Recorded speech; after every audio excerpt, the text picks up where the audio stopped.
Hola, vamos a ver lo que es el protocolo de comunicación industrial Modbus. Ese es un protocolo que funciona. Ya vamos a ver algunas características. Lo primero es que es un protocolo de comunicación industrial abierto, a diferencia de otros protocolos como el Profinet o el DeviceNet, que son propios de una marca. Modbus es un protocolo que cualquier empresa puede implementar porque toda su especificación se encuentra abierta. Es por eso que es uno de los protocolos más utilizados en los PLCs, pantallas y sistemas SCADA que no corresponden a una marca de mucha envergadura, sino a marcas que están más en desarrollo. Este es un protocolo simple de tipo solicitud-respuesta o request-response, y eso lo vemos aquí abajo también en la arquitectura que se muestra. Entonces, la arquitectura normalmente es de un tipo maestro-esclavo, donde un maestro inicializa una solicitud y un esclavo responde con un error cuando hay un problema en el paquete o cuando se codifica mal, o con los datos solicitados cuando todo va correctamente. Entonces, esto es una arquitectura tipo maestro-esclavo. Aquí podemos ver un ejemplo de cómo es arquitectura, donde aquí digamos hay una línea que separa la parte del maestro y la parte donde están los diferentes esclavos. Entonces el maestro inicializa con una solicitud enviando un código de función y la dirección de los datos que requiere. El esclavo, si está correcto, inicializa la respuesta o inicializa un error, respondiendo también con un código de función y los datos que el maestro solicitó. Entonces el maestro ya recibe la respuesta. Un mensaje en Modbus tiene la siguiente arquitectura general, la siguiente estructura general.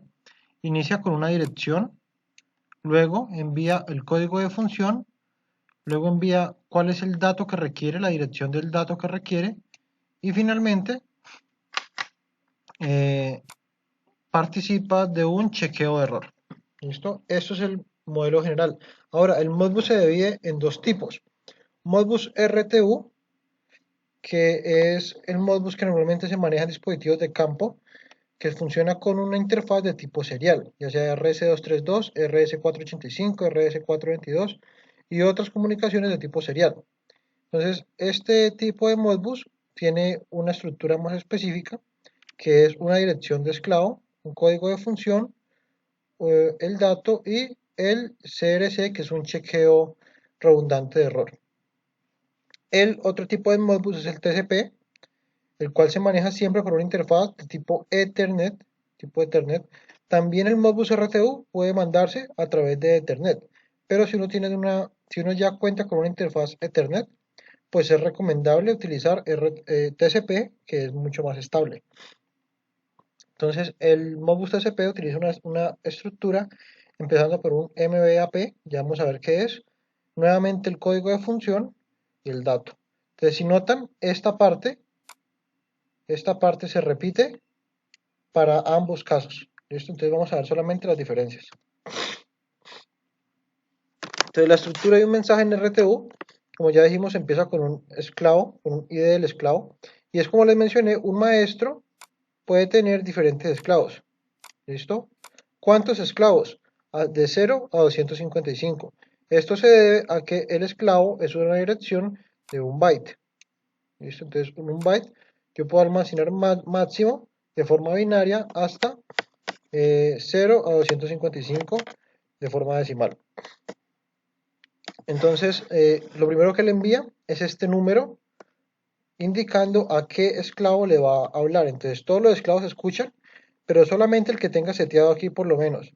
Esta tiene la dirección 5 y aquí él envía en la dirección de esclavo 5. Todos reciben el mensaje, pero solamente el esclavo que tenga la dirección 5 sabe que es quien tiene que responder. ¿Listo?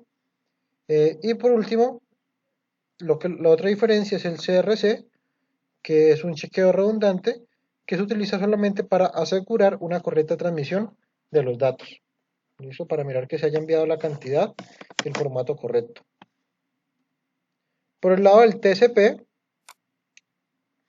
tenemos el MBAP, que es un conjunto de datos que se envían, como es un protocolo más robusto, con más velocidad, se puede mandar mucha más información y también se requiere mucha más información porque está mandando a través de una red donde participan no solamente elementos de Modbus, sino donde participan cualquier otro tipo de protocolos, como el protocolo de Internet, por ejemplo. Entonces tenemos el Transaction ID, que es una dirección de 2 bytes, y esta ayuda a identificar cada par de solicitud-respuesta cuando se esperan varias respuestas. Entonces, como el que orquesta, eh, cuando él envía varias solicitudes, a qué solicitud corresponde la determinada respuesta. El identificador del protocolo también es de 2 bytes, y este normalmente se establece en 0 y está diseñado para poder incorporar futuras expansiones en el protocolo. Ya hay algunas especificaciones que están utilizando este tipo de datos, pero la tradicional no los utiliza. El length, también de 2 bytes, identifica el número de bytes en cada mensaje a seguir. Entonces, esto le dice tanto al maestro como al esclavo cuántos datos va a esperar en el mismo mensaje que está enviando. O sea, cuánto dato, qué tantos elementos van a ir aquí. Y el unit ID es un elemento de 1 byte y sirve como una especie de dirección de esclavo, porque en ocasiones se puede utilizar un gateway modbus que lo que hace es como una bifurcación de un mensaje entre varios esclavos, y esto se usa para que varios esclavos que usan una misma dirección IP utilizando el gateway puedan saber a cuál se le está enviando el mensaje. Entonces, como les dije, se utiliza para diferenciar para qué esclavo es la solicitud cuando se tiene una misma IP. Entonces, importante, aquí no aparece como tal una dirección de esclavo, y es porque como cada esclavo está comunicando por un protocolo Ethernet, es suficiente con tener la IP y el puerto. ¿Listo? Con eso es suficiente para definir a dónde va el mensaje, con la ID y con la IP y el puerto. Una red de Modbus normalmente se maneja de esta forma, donde hay diferentes niveles. El Modbus RTU, como lo dijimos, normalmente va asociado a dispositivos de campo, como por ejemplo la interfaz de un operador, una pantallita sencilla, y un controlador de temperatura o un sensor, ¿listo? O un driver, un variador de frecuencia. Normalmente va asociado a dispositivos de campo. ¿Por qué? Porque los dispositivos de campo normalmente tienen menos recurso computacional, estamos hablando de un sensor o de un controlador pequeño, tiene menos recurso computacional y son muchos, se requieren muchos. Entonces no es viable utilizar un protocolo TCP que requiere una tarjeta de red más robusta y más compleja para implementar en cada uno de estos elementos. Además, el tipo de interfaz RS485, que es una de las interfaces eh, por las cuales se transmite el protocolo Modbus RTU, pues genera mucha robustez a nivel de la confiabilidad de la comunicación. Es decir, soporta mejor todos los procesos industriales que puedan estar pasando alrededor de los canales de comunicación.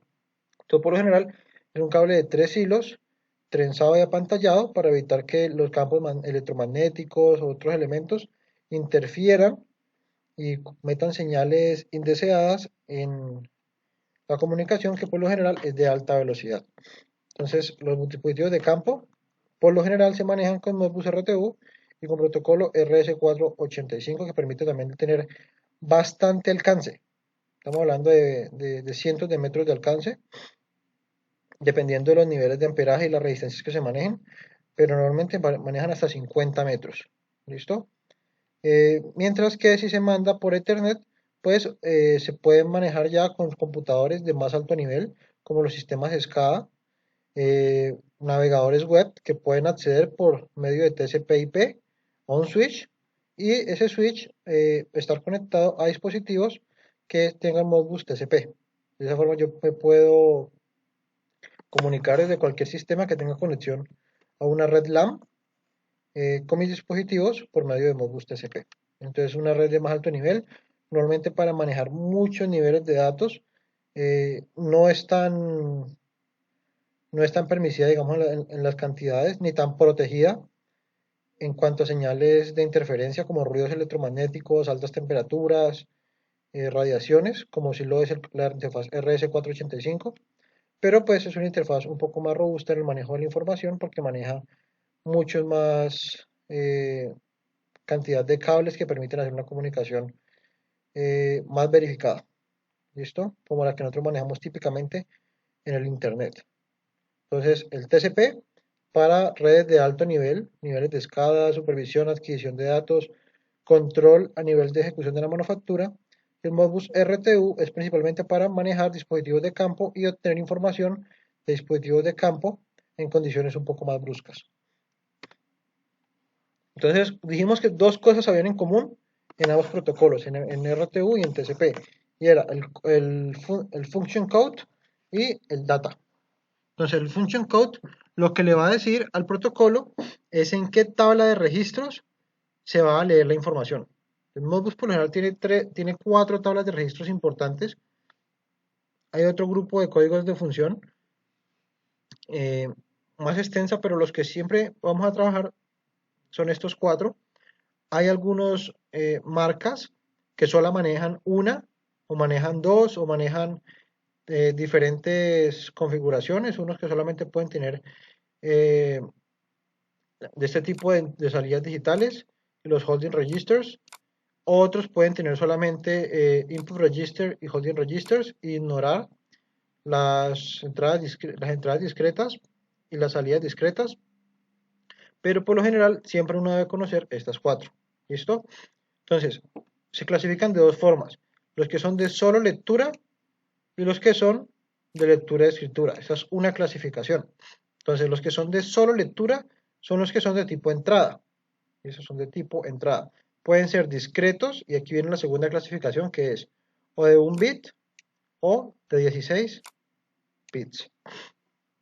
Entonces, los discrete inputs son memorias, una tabla llena de posiciones de memoria, en la cual en cada celda, en cada una de las posiciones de memoria, va a ir guardado un dato, y ese dato contiene solamente un bit, es decir, un falso o un verdadero. Y de solo lectura también tenemos los input registers, los cuales son de 16 bits, es decir, un word, una palabra. Con eso nos permite manejar ya una mayor cantidad de datos, ya datos numéricos, y igualmente va a manejar una tabla donde yo direcciono, de forma que yo hago direccionar, diciendo quiero leer un input register y quiero leer la casilla o la celda 0002. Y lo que él va a hacer es devolverme el valor que esté guardado en esta celda, en esta posición de memoria. ¿Listo? Y solamente me lo va a dejar leer, no me lo va a dejar escribir. Mientras que por este lado, por el lado derecho, tenemos los tipos, las tablas que son de lectura y escritura. Entonces tenemos nuevamente los tipos que son de un solo bit. Entonces tenemos los discrete outputs, que también se les conocen como coils, que son ya memorias virtuales.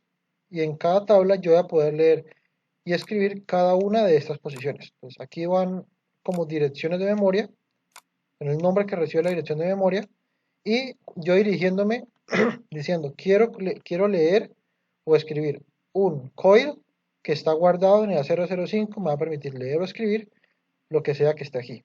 Esta es la variable que yo haya mapeado a esta función. Igualmente con los holding registers, son memorias de 16 bits que puedo leer o escribir direccionándome a cada una de estas posiciones de memoria. ¿Listo?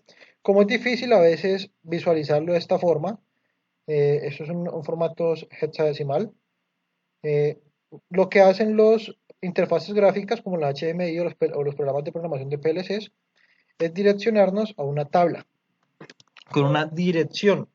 Entonces, por lo general, los discrete inputs tienen la dirección 1x,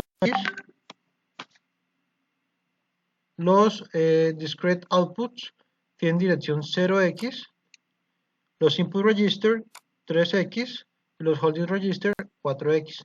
Entonces, la forma en la que yo accedo a estas posiciones de memoria es enviando cuál va a ser la dirección 0x, por ejemplo, y la posición que quiero leer o escribir.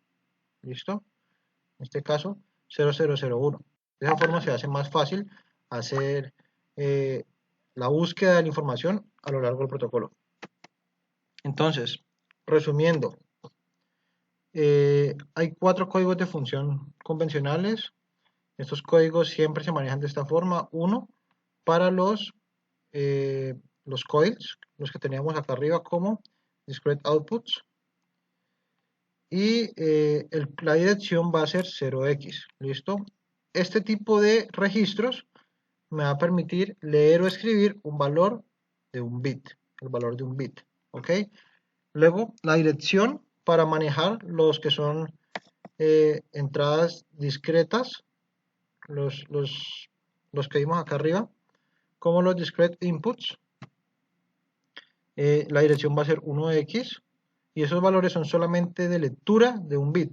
Esto cuando se utiliza es muy útil para sensores digitales o variables físicas. Yo, por ejemplo, si tengo un sensor, estoy leyendo la señal de un sensor y quiero llevar esa señal de sensor a una interfaz sobre máquina, a otro PLC o a un sistema SCADA, pero sin permitirle a este cambiarme ese valor, porque pues es la señal de mi sensor, no quiero que lo vayan a alterar desde otro dispositivo. Entonces utilizo este tipo de dirección para almacenarla de forma que quede protegida. Cuando son señales de sensores digitales o de variables físicas que yo no quiero que sean manipuladas, entonces utilizo este tipo de registro. Igualmente 4x es la dirección para el código de funciones de los holding registers, que es leer y escribir el valor de un registro de 16 bits, una palabra, un word. Y igualmente los read input registers, que la dirección es 3x, es solo para leer, solo de lectura de registros de 16 bits. Y este nuevamente es útil para sensores análogos o variables físicas. Lo mismo, cuando yo quiero leer un sensor pero sin permitir que otros escriban sobre él, entonces utilizo este tipo de registros.